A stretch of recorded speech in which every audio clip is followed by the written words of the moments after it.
Welcome everyone. Um, so tonight we're moving on to the basics of Bash scripting. So we're going to dive into that. Like I was just saying, I'm starting to see the end of the light, the tunnel. I've added the last assignments that we're going to be responsible for. Um, and with that being said, let's take a quick review of where we've come, where we've been. Um, And so obviously Lab 12 was very frustrating for many. There were some who blazed right through it, and then I started to realize, well, some of the commands are going to work on depending on the setup that you have. I don't want you to be penalized for anything that's not functioning properly. That's not what this is intended, and I don't want you to spend a great deal of trying to troubleshoot it.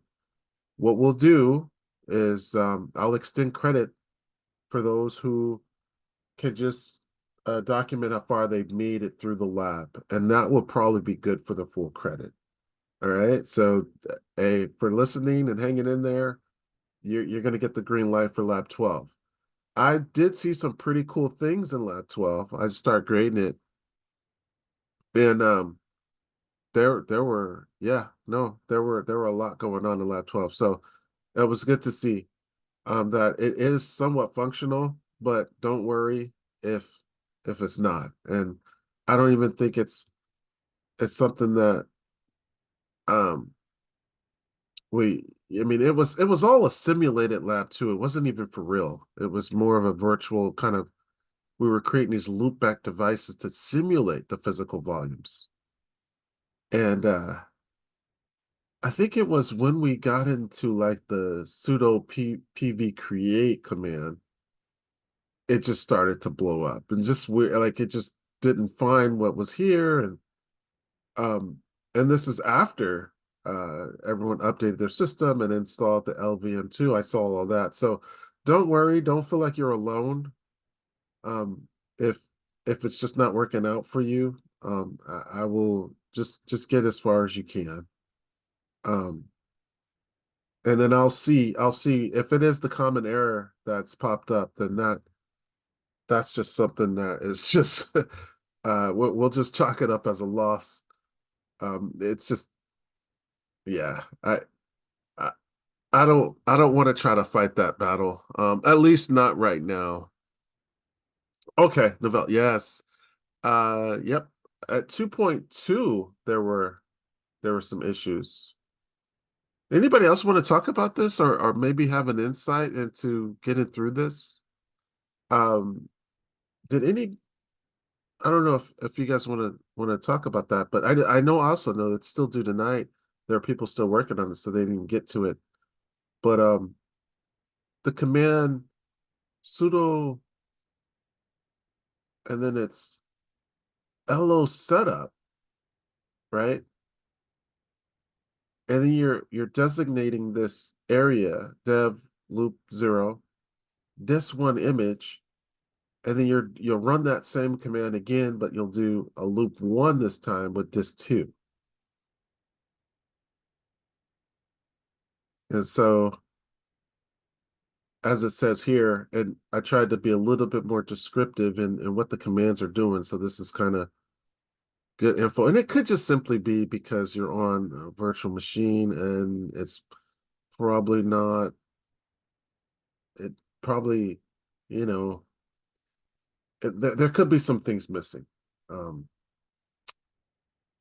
but yeah, nevertheless, I will probably extend the credit for that. So and then if at some point you want to discuss it later or problem solve, we can always double back and try to really just start all over with it and do some searching and reading and that's where the real learning comes in too. That's very practical, right? When you're out in the wild and you're learning and you're on a job, you sometimes you got to do things that you've never done, and then you just learn from it. um So Lab 12 was a big lab. it was a huge lab. Chapter 7, the read, there was really no points there. Just read it at your own pace. When you feel like you need to read it, read it. It's also going to be very helpful if and when you decide to take a Linux exam, a certification exam. It's these things are like they're just as good as degrees in a way. Even if you're not even going in that Linux route, I mean, having the versatility is going to make you just that more of a just a good candidate when you want to seek out certain jobs out there someday. Uh, and now again we're gonna jump into week 13. It almost looks like we're leapfrogging some things, but as I'll show at the end of the last several weeks, we are going to touch on and kind of hop around and do some things with some of the other topics. So we will, by the end of the quarter, touch on a wide array of different topics. So we'll just kind of start blitzing out. You went complete robot voice there. We couldn't understand you. Oh, no way. All right. Am I coming in now? Hello? You're good right now, but like 10 seconds solid well, Total broken breakup. chatter. Yeah, you're good now. Okay. Yeah, I apologize. They'll probably come out bad on the recording too. It could be because I don't have great internet from where I'm located. But well, yeah, my apologies there. Yeah, let me know. And if it starts to act up again, let me know. I may have to make somebody a co-host just so we can keep the engine running. Um, so let's quickly kind of preview the chapter 13. We'll skim through it and then I'll do some commands and just kind of dive into some of the basics of the bash scripting. It's really was designed to simplify a bunch of tasks um, so that you can automate a lot of the commands and you don't always have to type the same thing over and over again. It can be very redundant. And after all, this is a computer. It's designed to make our lives easier.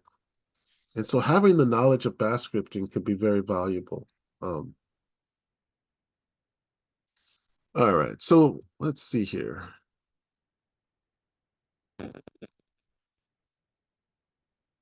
I'll run through these slides real quick, and then what we'll do is skim through the text as well. But let's see here. Just kind of. So the topic 13, let me jump back here. It's basically implementing simple scripts. So we do have to work with a text editor, um, you know, either Vim, which a lot of us have already had some encounters with it. There's also Nano, and there's a few others.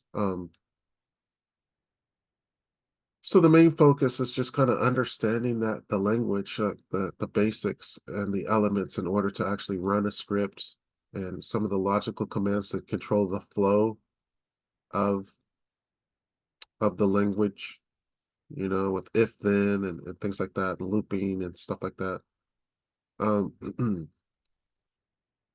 They're talking about some of the advantages, right? So, you'll be doing things to make your life quicker, things go by quicker, consistent, customizable, and also you can schedule certain things without even being present at the computer.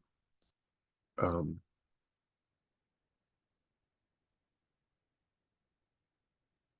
there's comments, so you can actually comment your code with the hashtag.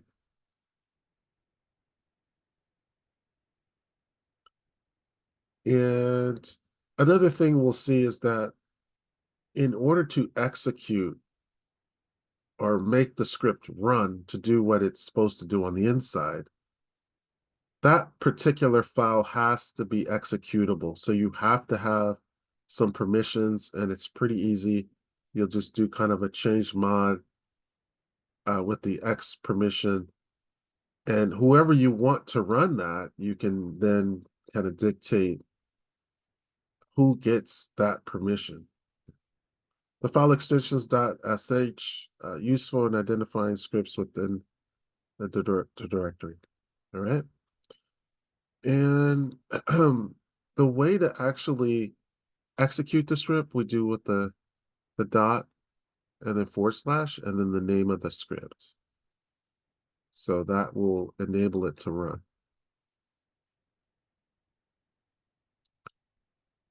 All right. The first thing we're talking about is some of the syntax. There's something called, yes, it's called a shebang. And some of you guys have probably heard of it. It's, let's see. It's basically, let's see here. So when when your code at the beginning of every script that is a bash script, you basically have to put this statement in here so that when the compiler is starting to run that code, it will search for the commands of the language, the bash scripting language, in this area. So all of the commands are contained inside of here.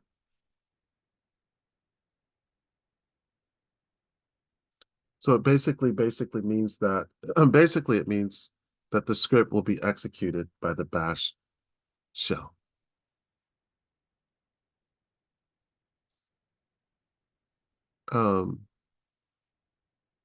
Yeah, that's, I mean, and it's somewhat common. It's somewhat common in some different languages where they'll have that.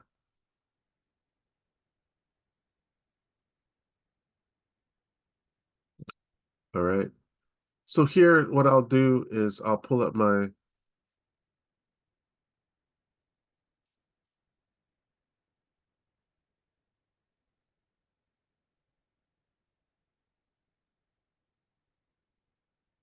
let's just see, I'll create a new script. I'll call it vi my script dot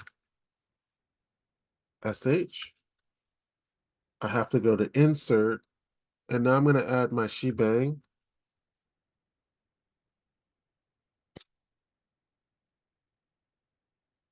Oh, is that even, yeah, that's really bad.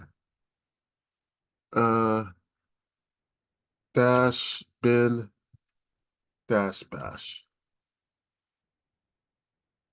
And now I'm going to type the command echo. This is my script. Simple as that. Now I'm going to get out of here. Now you have to, I'm in insert mode, so I have to switch from insert mode to hit escape. Now I'm in command mode. I can bring up the colons, WQ.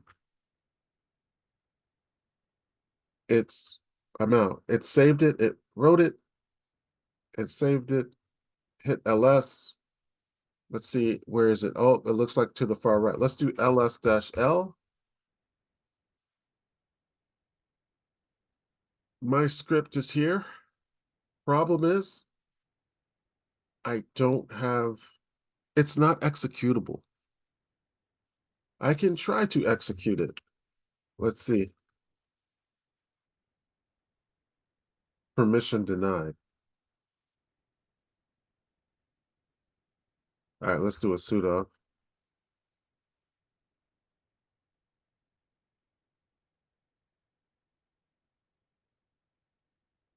No, it didn't even, yeah, nothing. So basically we need to change the permissions on the file. I'm going to do a +X. Let's check this out. Let's make sure it did what we expected. Oh, it's even changed color, so now we know it's an executable. And that +X it looks like system wide. It's just fully executable.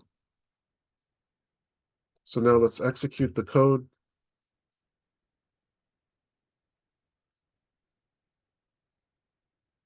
It did what it was supposed to do. So that's basically what it's all about. Now, how powerful is the coding language? Like, what are some of the commands and how can we, build out certain things and stuff like that? Well, that all remains to be seen. The truth is though, depending on what you're trying to do, there's other languages, and that's why there's so many languages out there, because there's a different language depending on what you're trying to do. And some languages make certain things easier than other languages. So it all depends on what the project is, right? Like for example, let's say you wanted to build, and this is kind of random, but like a discussion board on a website. The truth is you gotta think about it. How bad do you want the discussion board? Are you willing to do it by any means? Or do you want to do it with the language that you know best? And what I've come to realize is when it comes to getting the project done, you want to do it by any means. Um, you don't necessarily, it doesn't really matter the language per se.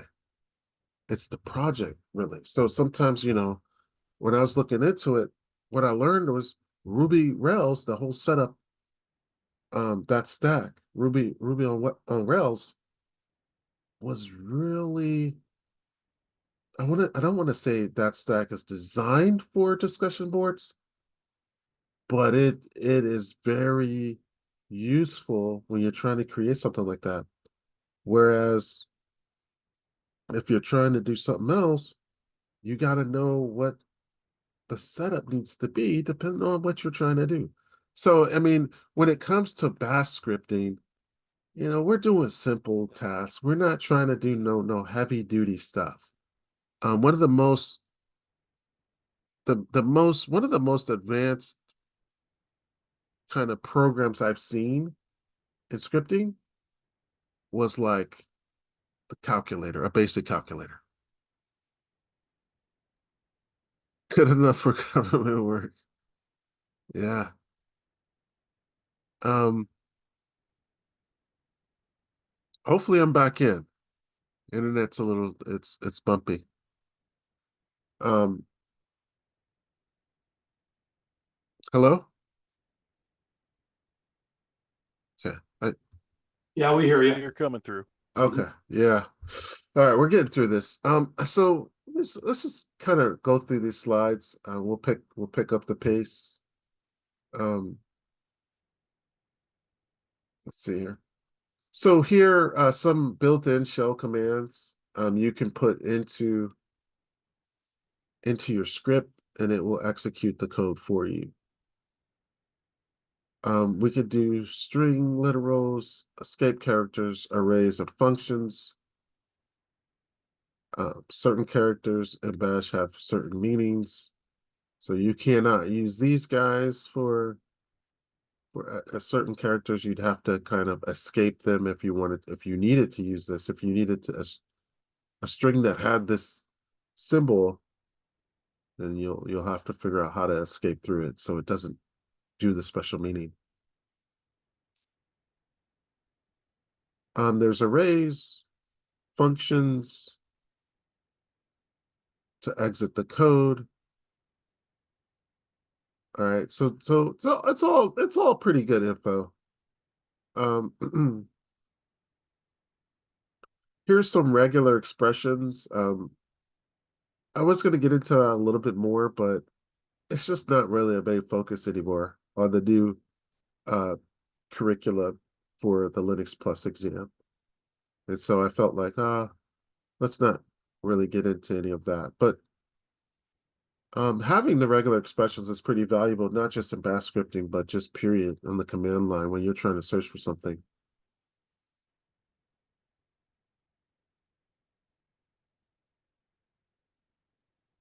All right, and we've studied all this. The type command, we're fine with type file name, something that ends in a text. And then you're gonna change the permissions for all those files. That's pretty interesting. This is a pretty cool command. And then it actually lists out at the next steps to list it all out and verify that these commands have been changed. Here's another command. The T command, I don't know if we've worked with this before. But it basically outputs to both the monitor and a file. So as opposed to kind of directing the info into a file with this redirect.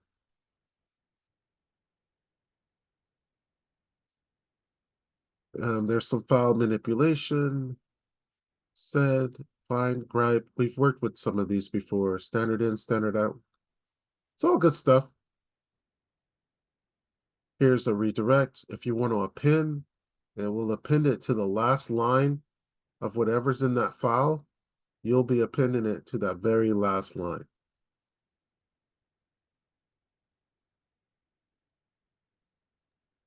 Could Let's you keep describe the redirect command for me really quick? What does that actually do? the this one. Well, Yes. yeah. Well, let's jump into it real quick. So right now, my file, I'll do a cat, my script. That's what it has. But if I use the redirect command, it will rewrite all of that stuff.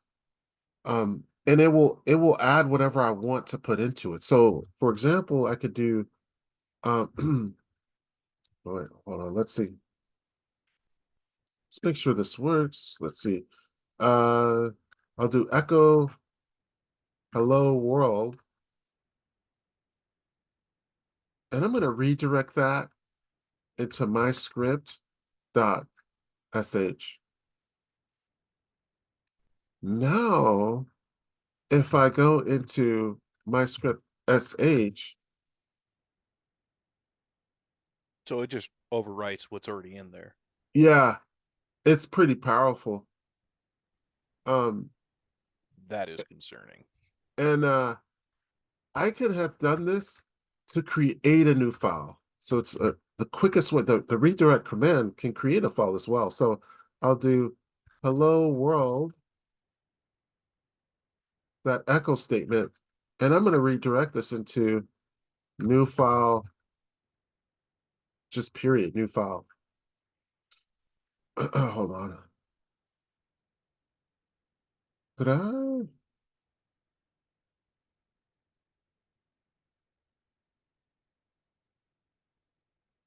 Let's change this. I'll call it hello file. And I will get rid of this.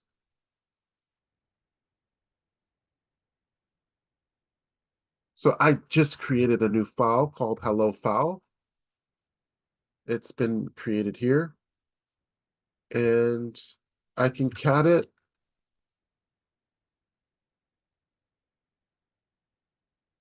Now I can remove this guy as well. Now, if I were to do, well, yeah, I kind of forget the, well, yeah, I mean, we could, let's go back into one of the ones we created, like the new file. Oh, see, I already had new file. It had already been created, so that's why it didn't want me to, I should have chose a different word, but, if I do cat hello, it just says hello, but I could append some more info to this by doing an echo.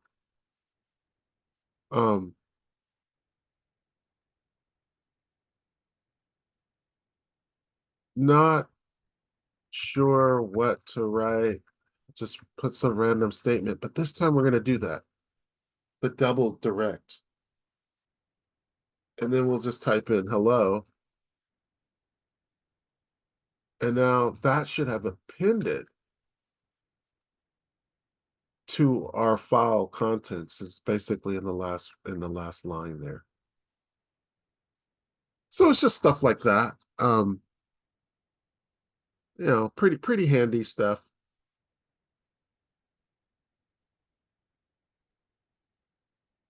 Let's look at some variables. In fact, I can even do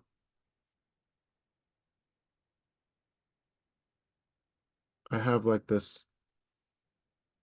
Oh yeah, we also have the if, then, and then you can close it off with the fi. If, then, else, fi. Case, variable in, code, second condition code. And the word case spelled backwards to close it off. It's pretty interesting stuff. The control flow of a loop.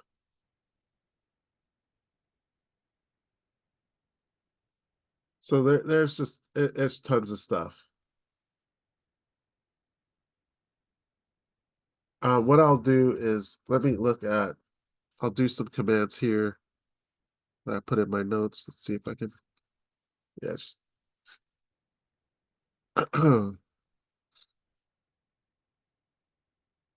basically well, I've already did the basic one, but I'll do something more than that. Like, let's clear this out.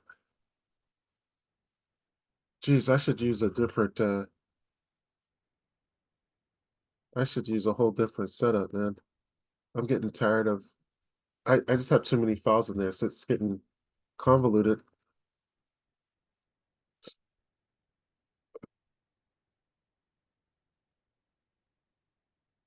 Let's see if it's gonna pop up. Oh yeah, come on. Oh. Ah. And here we go. I know I probably don't have, I don't even know what's on this machine. I don't think I have much on this machine. Okay, it's more clear here.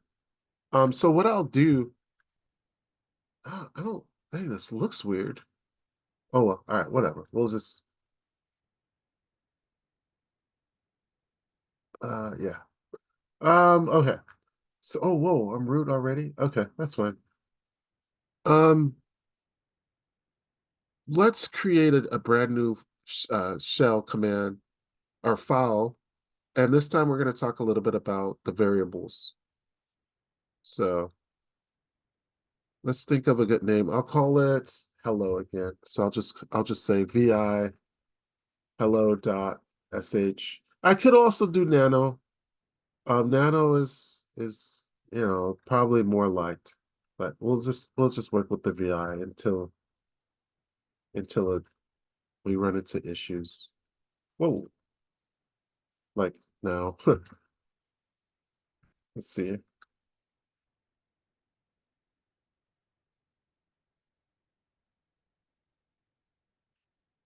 1 second. All right,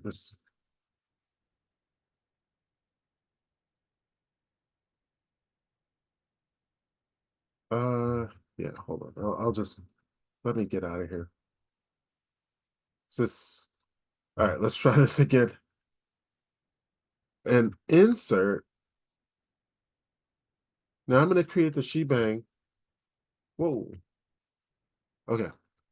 And then of course it's bin/bash. Now you can put your code. So that's kind of like just, what has to go there. And so all we're going to do, we're going to keep it simple. We're simply going to list out a variable, call it name equals Alice, A for Alice. And then we want it to do an echo hello, comma, and then to recall that variable, we use that special character $ name, and it will give us the name of the actual variable. So the value of name, not necessarily hello name. And that's it for this one. We'll probably modify it later if we have to, but let's just get this going. So I'm gonna do an escape colons WQ. It has been written. Let's do a cat, make sure it's there. Perfect. Now we do need to, well, let's just do an LSL. Yeah, it looks like hello.sh does not have executable permissions. So we need to fix that. We're gonna just do the basic command change mod plus X, just give everybody the permissions to this file. And now we're ready to run it. And whoa.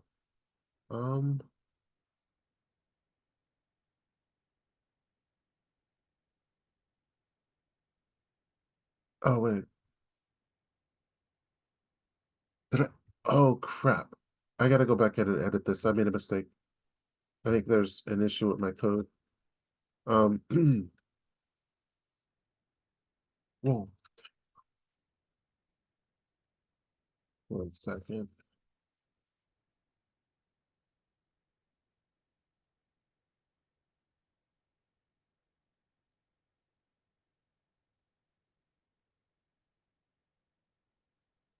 Oh my God. Okay. This is just ridiculous.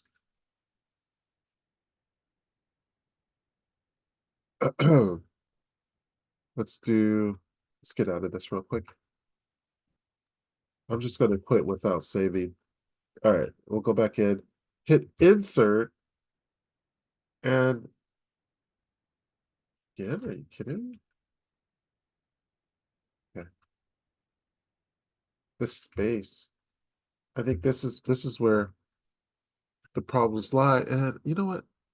I'm not able to see the bottom of this, so it's hard for me to see what command I'm in, what mode I'm in. So I need to modify this a little bit, bring it down some to bring it up. We need to see the bottom of this is just okay.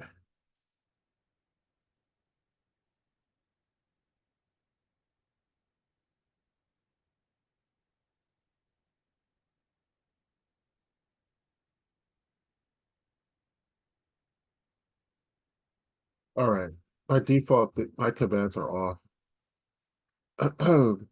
I'll just open this puppy in good old fashioned nano. And we'll do hello.sh. In fact, it's even clearer to see. So okay. I'll double back. My I think it's my what do you call it?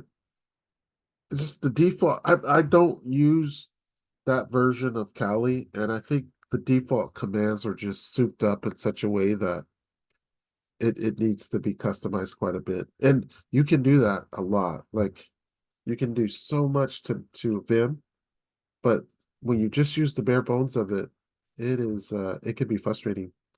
Okay, so I'm gonna go in here, and what I believe the issue to be is that the equal sign, I don't think it needs a space there. And I think that's the thing that was reading it wrong, if I'm not mistaken. And we'll double check. But now I'm just gotta save this. So do a control X, save it to the buffer. This file, enter. Let's cat it, make sure it looks okay. And it's already executable. So now let's just run the code. Let's clear the screen to get some more space. And now I'm just going to type hello.sh. And it did what we needed it to do. Okay. I know my internet is getting a little shady, still a little unstable. Yeah, you're back. Okay. Well, luckily we got there. We got there in the end. Um, we'll do another command. Let's call this one nano name dot sh.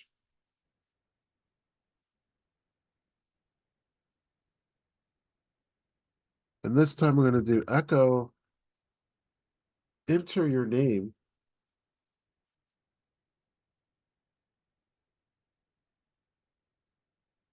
Read name. And then after that, it's going to say echo, hello, name.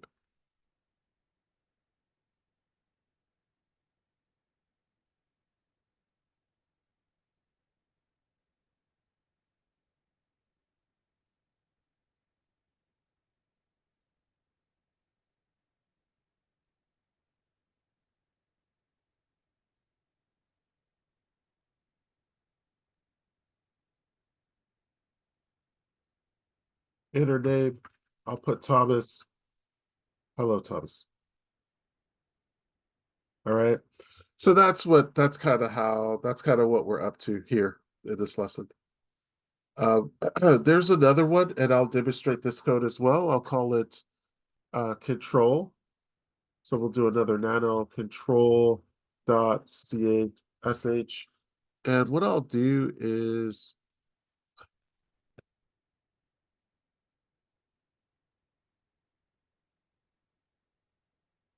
see if I can even paste this in here. All right. So I've pasted some code. It's got everything. It's got the shebang, echo, enter a number, and then they want me to read the user will read in the number. And so the number will be stored as a variable. And now they're going to check the value of this variable.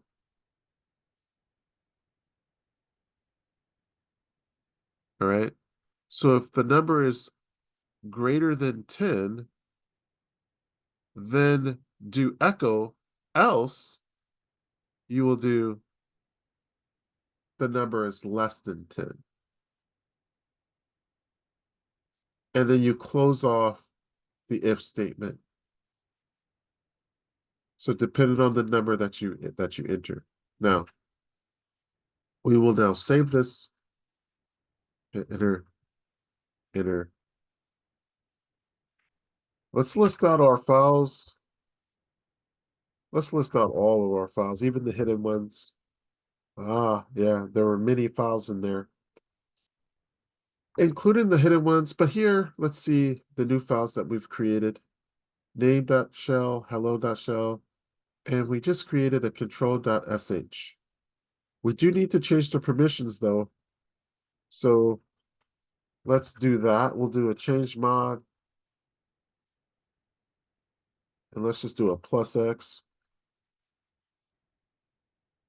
And then we will do control that. And now we're going to run the code. Enter a number. I'm going to enter the number 3. Hey, the number is 10 or less. I'm going to run this code again. This time I'm going to enter in the number 12. The number is greater than 10. Okay. Let's see what will happen if I run the code, enter in a 10. Well, remember the code did specify that it was a greater than or less than 10. So if 10 is not greater than 10, so it's going to fall into the category of the same thing a 12 would do. Well, the same thing a number less than 10 would do. The number is 10 or less. And they're not wrong. It's actually 10. So we've accounted for that. The problem with this code, though, is that it can be hacked easily. There is no input validation. The user of this program could overflow the buffer and then start to enter in the code into their input and even populate a reverse shell with root access. But again, doing stuff like that would take us in a just a totally different direction. And we're not trying to do all that. But it's important to when your code or your bash script has coded it to where the user has to input something, we have to put restrictions on what they can input. Because as it stands right now, it's wide open. And that's not good. Um, so it's just something to think about. And there's more examples of different types of loops. So we could even create let's do another. Yeah, Nano. I think I should start switching just to Nano. Let's not fool around in here, man.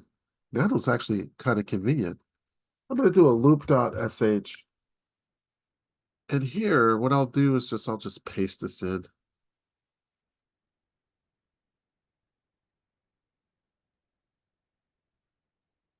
And I could just do a Shift U.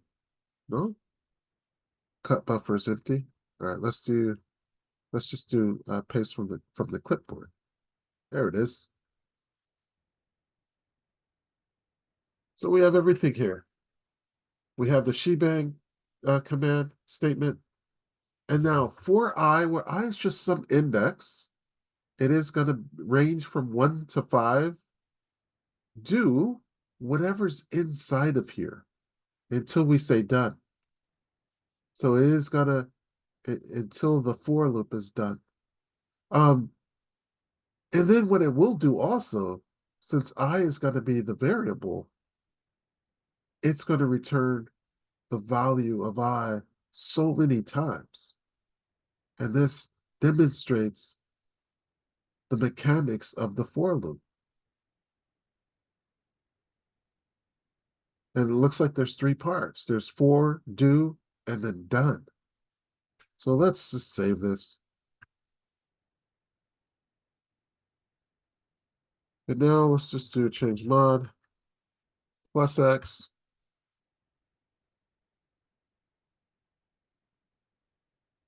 We always got to do this. And now it's time to run it. I do the auto completion just by hitting tab. Remember, in home and end too are another buttons when you're coding.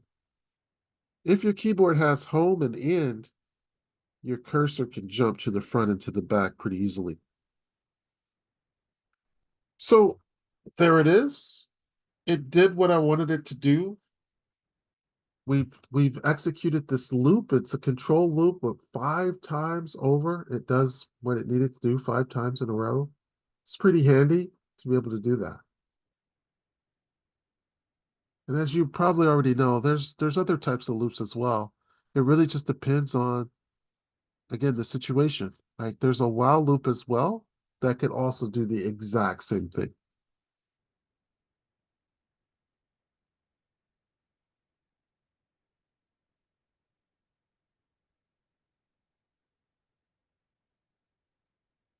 All right. So I think that's a pretty good enough demo of the coding. Let's preview the lab real quick. Let's just bring that up. So there's 2 labs this time. All right. I brought back the level up challenge. I talked about it last week. This time he's here. All right. It's 30 points. It's a big thing. It I originally said that it was optional. I don't know. It could be optional again, but I think maybe not. I think we should just leave it in as just an assignment. Just because it's easier to calculate everything. If we make it optional, then it's gonna it complicates some things. But let's look at lab 13 real quick. All right, so you should have the required tools. Use the text editor of your choice. the Gedit, that's one that you probably have to download. I don't think it's stock.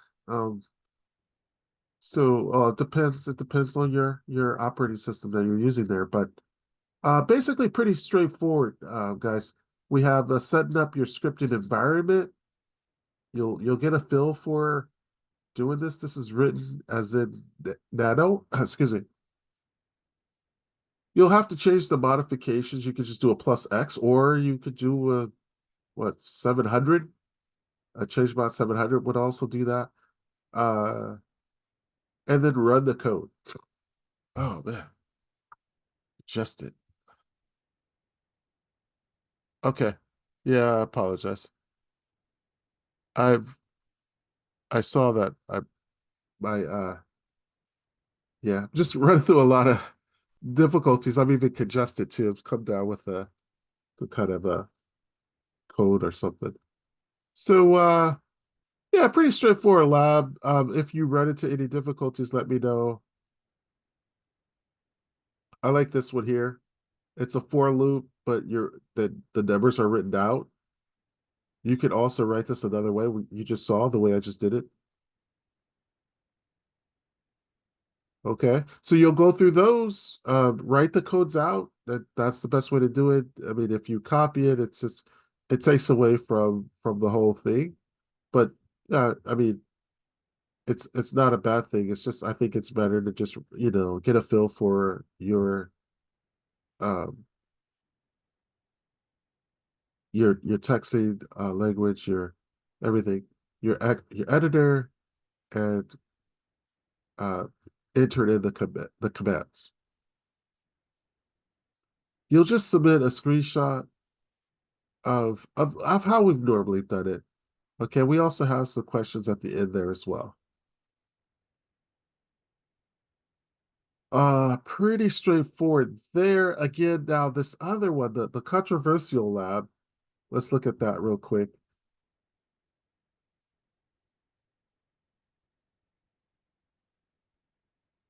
There's uh 3 possible grades for this one. Well, I shouldn't say 3 possible, but basically a 15 or 30, but anything in between as well, depending on how you do. But yeah, for the most part, it's either you don't do it, which would be a 0, 15 if you tried it but didn't get to level 2, and then if you did get to level 2, you get the full 30 points. And there's a huge hint to do it if what you try doesn't work. So if what you try doesn't work, um, in step 6, you can brute force your way into the next level by running a certain code that I've put out. And let me show you where that is. So in the file section, you would go into the code folder and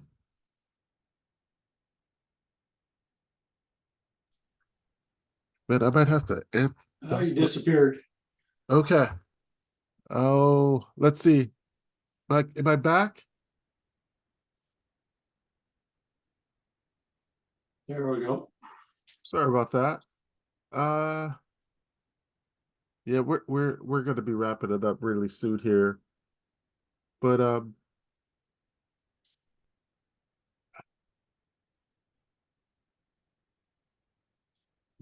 You cut out, so we didn't see where it was in the code folder. okay, 1 second.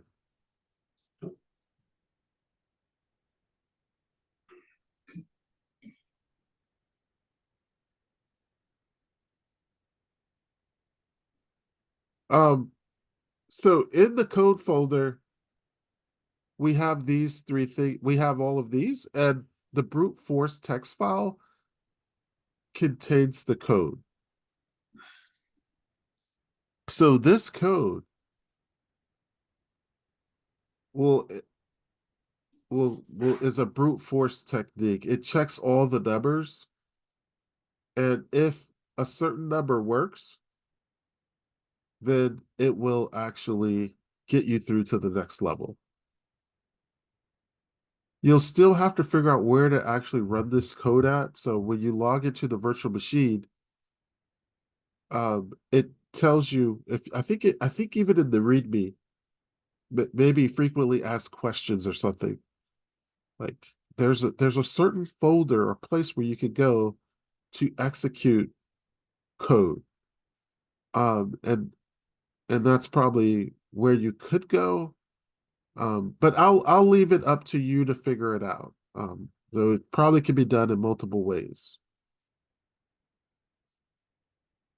And also just going forward, looking ahead, in week 9, we're gonna move into the Linux Journey website. Okay, so we won't be using our virtual machines as much. So if you click on the Linux Journey website, I'll show you what it looks like. There's different modules. All right. So you'll do one of these modules. So as you can see here, you would click on here, you'll read through it and execute some of the commands as you're reading through it. And all you have to do to submit for completion is the last screenshot of the answer to the quiz question. And once you submit that, you'll do that, you'll submit that, and you'll get the credit for that lab. So we'll be doing some of those over the next few weeks.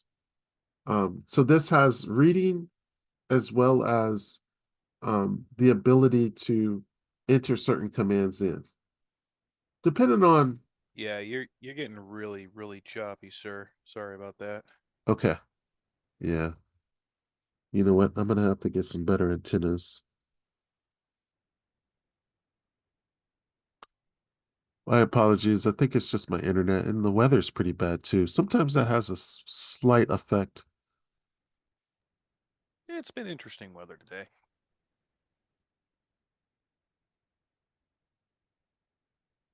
So that's a week ahead. We'll discuss it more next week. And hopefully I'll have better internet. But that's pretty much all what's on the agenda for tonight. Let me know if you have any questions.